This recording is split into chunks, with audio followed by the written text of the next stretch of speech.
जी भंते जी, तो जिस तरह से आज मीटिंग खत्म हुई है उसमें क्या फैसला लिया गया है, अब आगे क्या प्लान है? 2 दिन की जो ये बैठक थी, ये 19 प्रदेशों के प्रतिनिधियों की बैठक थी। इस बैठक में 300 से ज़्यादा प्रतिनिधि आए हैं और मैं आपकी जानकारी के लिए बता दूं, ये भिन्न-भिन्न संगठन के प्रतिनिधि थे। 80 से ज़्यादा संगठनों के प्रतिनिधियों ने इस बैठक में भाग लिया है। तो उन सबकी सहमति से सभी संगठन के प्रतिनिधियों की आम सहमति से एक कार्य योजना बनी है कि हम सब लोग मिलकर के एक संघ का निर्माण करें, जिसका नाम दिया है बुद्धिस्ट समन्वय संघ। इस संघ की जो सबसे खूबसूरती है वो ये है कि संघ में चारों संघ शामिल हैं। भिक्षु संघ, भिक्षुणी संघ, उपासक संघ और उपासिका संघ। चारों संघ मिलकर के बाबा साहब की बौद्ध में भारत की परिसंकल्पना के लिए काम करेंगे। इस संघ का कोई अध्यक्ष नहीं है। भिक्षु संघ, भिक्षुणी संघ अपने धर्म और विनय के अनुसार काम करेगा। उपासक उपासिका संघ बनाए हुए नियमों के अनुसार काम करेगा। कोई भी निर्णय जब उपासक उपासिका संघ लेगा तो वो भिक्षु भिक्षुणी संघ की सहमति से होगा। जब कभी बैठक होंगी तो जिस जिसको जिम्मेदारी दी जाएगी वो विशेष लोग ही उस कार्यक्रम का नेतृत्व करेंगे और उस जिम्मेदारी के साथ काम करेंगे। बाकी सभी लोग अलग अलग विषय पर अपनी अपनी जिम्मेदारी निभाते रहेंगे। ये पूरी तरह लोकतांत्रिक प्रक्रिया के तहत काम किया गया है। भिक्षु संघ का भी कोई संघ नायक नहीं होगा। जब कभी भिक्षु भिक्षुणी संघ की बैठक होगी तो धर्म और विनय के अनुसार जो सबसे वरिष्ठ है उसको उस समय के लिए संघ नायक की भूमिका में काम करने के लिए अनुरोध किया जाएगा और बैठक खत्म होने के बाद सभी अपने स्थान पर चले जाएंगे। तो ये जो प्रयास है, ये 68 वर्ष के बाद, बाबा साहब की दीक्षा के 68 वर्ष के बाद इतने बड़े पैमाने पर ये पहला प्रयास है जब चारों परिषद मिलकर के, चारों संघ मिलकर के एक दिशा में काम करने का निर्णय लिया है। और सबसे खूबसूरती की बात ये भी है, ये सारे फैसले सर्वसम्मति से हुए हैं। किसी विषय में कोई किसी की असहमति नहीं बनी, किसी विषय में किसी का कोई बहुत बड़ा मतभेद नहीं था। विषय रखा, अपनी बातें रखी और आम सहमति के साथ एक प्रस्ताव पास हो गया। तो मैं कह सकता हूँ आज का दिन बहुत महत्वपूर्ण है। भंते बिनाचार्य जी जेल में हैं, उन लोगों उनके रिहाई के लिए, उन्हें छुड़ाने के लिए, जमानत के लिए आप लोग क्या कर रहे हैं? इस मीटिंग में कुछ चर्चा हुई क्या इस पर? मीटिंग में चर्चा ही नहीं हुई बल्कि कार्य योजना बनी है। आज 4 बिंदुओं पर विशेष रूप से चर्चा करने निर्णय हुए हैं। पहला निर्णय ये है, भंते बिनाचार्य जो इस समय गया की जेल में बंद हैं, सबसे पहले उनको बाहर निकालने का प्रयास किया जाएगा। और इसके लिए एडवोकेट भानु प्रताप जो सुप्रीम कोर्ट के वकील हैं और इस बुद्धिस्ट समन्वय संघ के वो लीगल एडवाइजर टीम के मेंबर हैं, उनके नेतृत्व में सुप्रीम कोर्ट के एक वकीलों का दल वहाँ जाएगा और पूरी प्रक्रिया को अपने हाथ में लेकर के काम करेगा। तो ये प्राथमिकता के आधार पर निर्णय लिया गया है। दूसरा निर्णय ये हुआ कि जो बोध गया मुक्ति आंदोलन है वो किसी भी सूरत में कमजोर नहीं पड़ना चाहिए। उसको तेज गति से चलाने के लिए हर प्रदेश में काम की योजना बनाई है। मैं एक ही जगह की योजना बता रहा हूँ। जुलाई के महीने में बहुत बड़ा वहाँ एक विशाल सम्मेलन किया जाएगा जिसमें पूरे बिहार की जनता की भागीदारी होगी और इस कार्यक्रम की जिम्मेदारी बिहार प्रदेश के लोगों को ही सौंप दी गई है। अलग अलग क्षेत्र में काम करने वाले बिहार के सभी प्रतिनिधियों को जिम्मेदारी दी गई है और मुझे उम्मीद है पहली बार बिहार का एक कार्यक्रम होगा जिसमें बिहार की ही जनता की भागीदारी होगी और निश्चित रूप से ये प्रयास बिहार सरकार को बाध्य करेगा हमारी बात को सुनने के लिए। बनते जी, जो कमेटी बनी है समन्वय समिति, ये राष्ट्रीय स्तर पे ही जो फैसले पारित करेगी या स्टेट, जिला या विधानसभा में भी आएगी? देखिए, अभी शुरुआत है, तो शुरुआत हमने राष्ट्र से की है। जहाँ जहाँ के प्रतिनिधि हमारे पास आए, मैं नहीं कह सकता कि पूरे देश के प्रतिनिधि हैं। जैसे महाराष्ट्र से 5-4 जिलों के लोग होंगे, 7 के होंगे, तो वहाँ के लोग फिर प्रदेश स्तर पे भी काम करेंगे। प्रदेश स्तर में जो जिला में जाएंगे तो आगे भी जाएंगे। हर प्रदेश में गांव लेवल तक जाने की योजना है, लेकिन इस पर अभी बात करना जल्दबाजी होगा। बनते जी, क्या आकाश लामा जी क्यों नहीं आए? क्या आप लोगों ने उन्हें निमंत्रण नहीं दिया था इधर आने के लिए? क्या कारण रहा? उन्होंने तो खुद इसकी घोषणा की थी। हाँ, आपका प्रश्न भी है, उत्तर भी आपने दे दिया। हमने तो उनकी घोषणा पर अमल किया है। 13 मई को बोध गया में जो बैठक हुई थी, उसमें जो घोषणा हुई थी कि दिल्ली में 5 तारीख को जंतर मंतर पर प्रदर्शन किया जाएगा बीटी एक्ट को निरस्त करने के लिए, और जहाँ गवर्नर ने पूजा की है बौद्ध विहार में आकर के, उसके विरुद्ध एक प्रस्ताव पास किया जाएगा, सरकार को आगाह किया जाएगा ये घिनौनी हरकत की है। तो वो काम की घोषणा हुई। साथ में ये भी था कि 6, 7 और 8 तारीख को 3 दिन के लिए एक बैठक होगी, जिसमें राष्ट्रीय लेवल पर एक कमेटी बनाई जाएगी, कोऑर्डिनेशन कमेटी बनाई जाएगी। तो चूंकि उन्होंने घोषणा की थी, इस घोषणा में हम सबकी सहमति थी, तो सबकी सहमति थी, तो वो आए या ना आए इस बात से कोई फर्क नहीं पड़ता।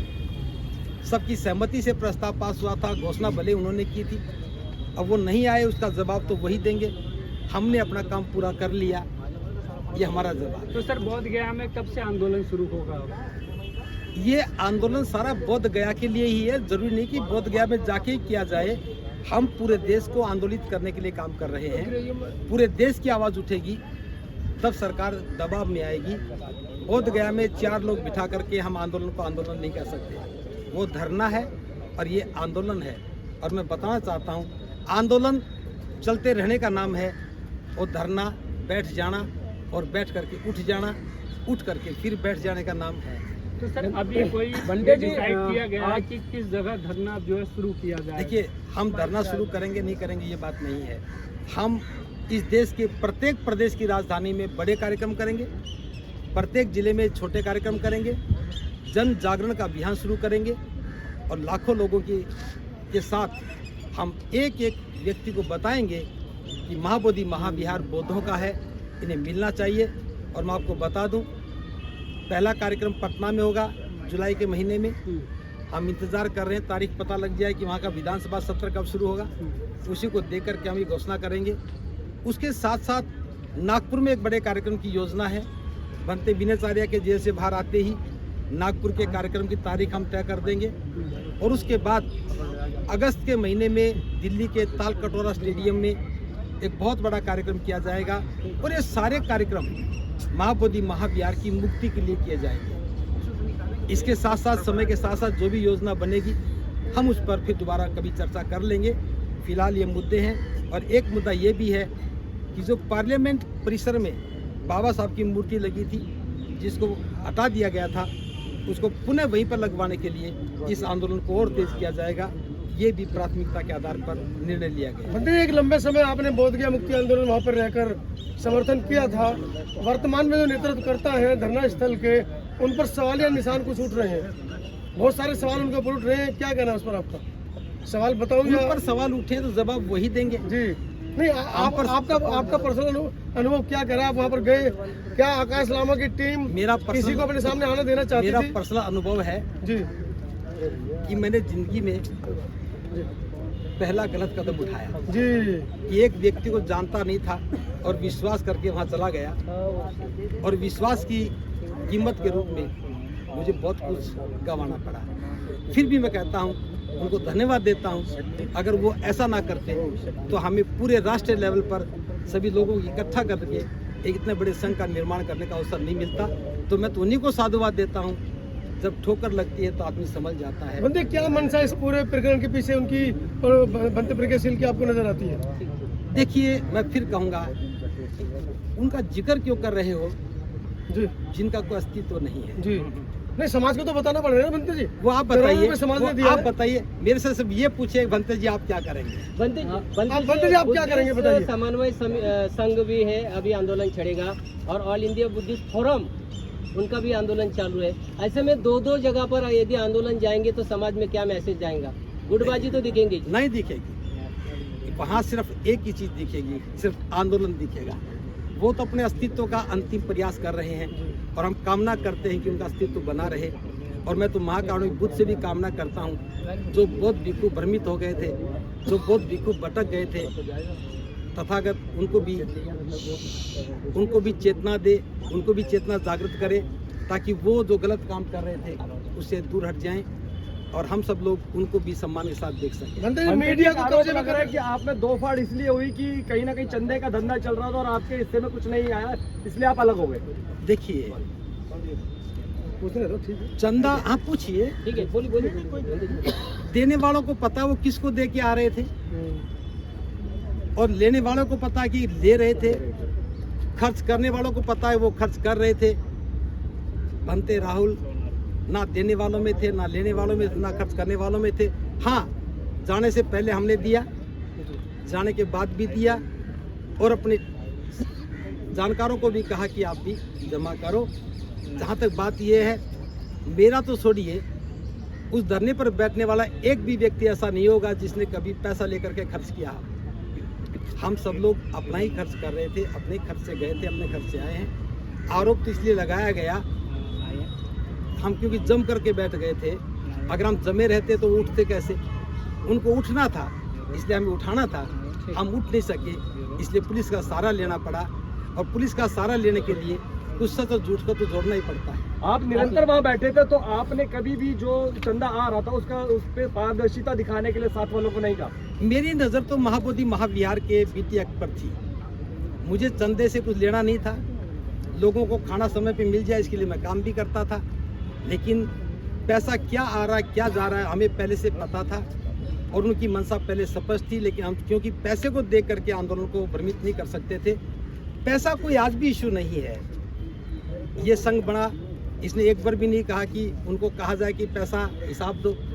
हिसाब लेना हमारा काम नहीं है, जब भी नहीं था, आज भी नहीं है। वंडे जी, मैं एक बात बता दूं, थोड़ा सा आप ना पता हो, बहुत महत्वपूर्ण बात बता रहा हूँ।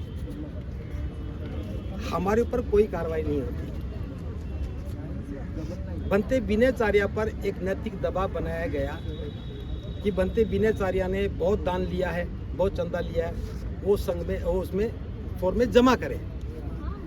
तो मैंने भी कहा कि बनते विनयचार्य बात बिल्कुल सही है, अगर आंदोलन के लिए पैसा लिया है तो जमा करो। तो उसने कहा बनते जी मैं तैयार हूँ, बताओ कब जमा करना है। तो एक दिन बनते विनयचार्य भी बैठे थे, मैं भी, बनते प्रज्ञाशील भी और आकाश लामा। ध्यान से सुने मेरी बात। सर एक सवाल है। एक मिनट बोलिए देना। बहुत महत्वपूर्ण बात बता रहा हूँ, हाँ जी, आपने बताइए। तो बनते प्रज्ञाशील ने कहा कि विनयचार्या तुमने चंदा इकट्ठा किया है, नागपुर से एक उपासक ने तुम्हें दान दिया है, उसका मेरे पास फोन आया था, वो पैसा यहाँ जमा करो। तो बनते विनयचार्य का जवाब था, मैं उन्हीं के शब्दों में बता रहा हूँ।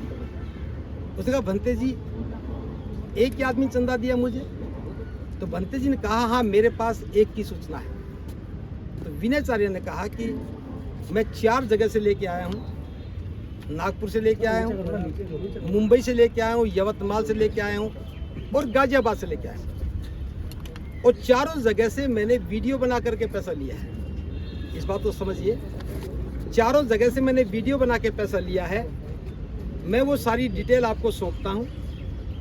अब लेना है तो अब ले लो, बाद में लेना तो बाद में ले लेना।